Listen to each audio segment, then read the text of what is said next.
స్వామి గారి కోసం అయితే వీళ్ళు సోషల్ మీడియా పరంగా పోస్టులు కానీ వాళ్ళ వంతు ప్రయత్నం అయితే బాగా చేస్తున్నారు. మరి వాళ్ళనైతే మీట్ అయ్యాము. మీరు సోషల్ మీడియాలో పోస్టులు అన్నీ పెడుతున్నారు. అంటే మహిళల మీద సహజంగానే అబ్యూజింగ్ అనేది సోషల్ మీడియా పరంగా ఉంటుంది. అటువంటి వాటిని తట్టుకుంటాం, మేము ఎదుర్కొంటామని వచ్చారా? లేకపోతే ఎలా ఉంది మీరు వచ్చిన తర్వాత అసలుకి? మేము ధైర్యంగా పెడుతున్నామంటే మా స్వామిని చూసుకున్నానండి. ఓకే. అంటే పెట్టే వాళ్ళకి అది ఆలోచించాలి. వాళ్ళు తప్పుగా పెడుతున్నారు, ఒక ఆడపిల్ల మీద ఎలాగైతే నిందలు వేసి పెడుతున్నారో అది వాళ్ళు ఆలోచించుకోవాలి. కానీ మంచి కోసం చేసే మేమైతే ఆలోచించాం. మేము ఎందుకంటే మంచి కోసం పెడుతున్నాం వల్ల మేము మంచి కోసమే ఆలోచిస్తాం. కానీ వాళ్ళు చెడు ఆలోచనలు వాళ్ళు ఆలోచిస్తున్నారు కాబట్టి వాళ్ళు చెడుగానే చూస్తారు. ఓకే.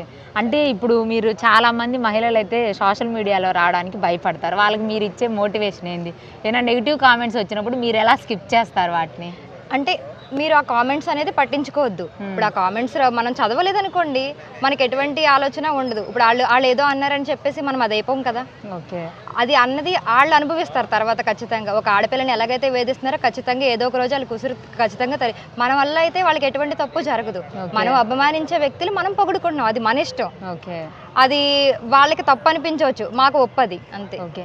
అంటే ఇప్పుడు స్వామి గారికి అపోజిషన్లో ఉన్నటువంటి అతిథి విజయలక్ష్మి గారు, ఆవిడ ఒక మహిళ. అదిగాక ఇక్కడ ఉన్నటువంటి రాజులు ఒక కూతురు ఆవిడ. వాళ్ళు పేదలకు పెట్టడమే కానీ పేదల ఆస్తి తీసుకునే లేదు.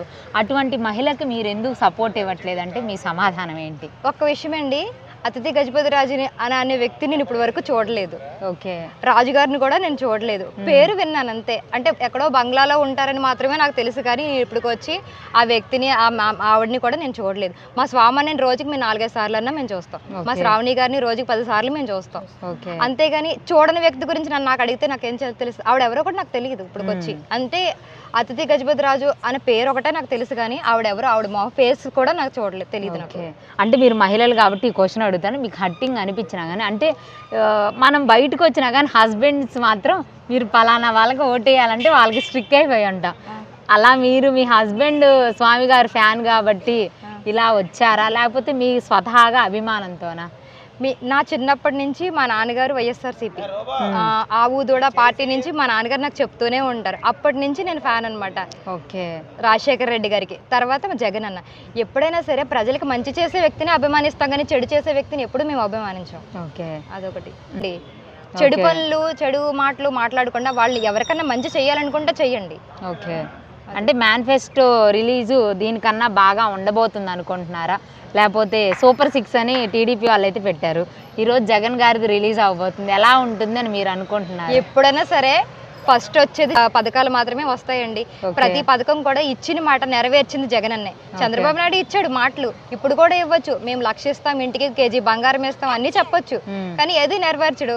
ఎందుకు? అలాంటి వ్యక్తి మాకు అవసరం లేదు. ఇంకా ఇంటికి పంపించడమే. ఇంకా మా జగన్ అన్న ఇచ్చే పెన్షన్తో ఆయన ఇంటికాడ క్షేమంగా బతకడమే. ఓకే. ఇప్పుడైతే చూసారు కదండి, అంటే చంద్రబాబు నాయుడు ఎన్ని హామీలు ఇచ్చినా కానీ అవి నెరవేర్చే విధంగా ఉండవు అని చెప్పేసి, నెరవేర్చే విధంగా జగన్ ప్రభుత్వం మాత్రమే హామీలు ఇస్తారని చెప్పేసి ఇక్కడ ఉన్నటువంటి స్వామి గారి ఇంటి దగ్గర ఉన్నటువంటి సోషల్ మీడియా మహిళల టీం అనమాట చాలా యాక్టివ్గా అయితే పోస్ట్ చేస్తారు వీళ్ళు ప్రతిరోజు కూడా.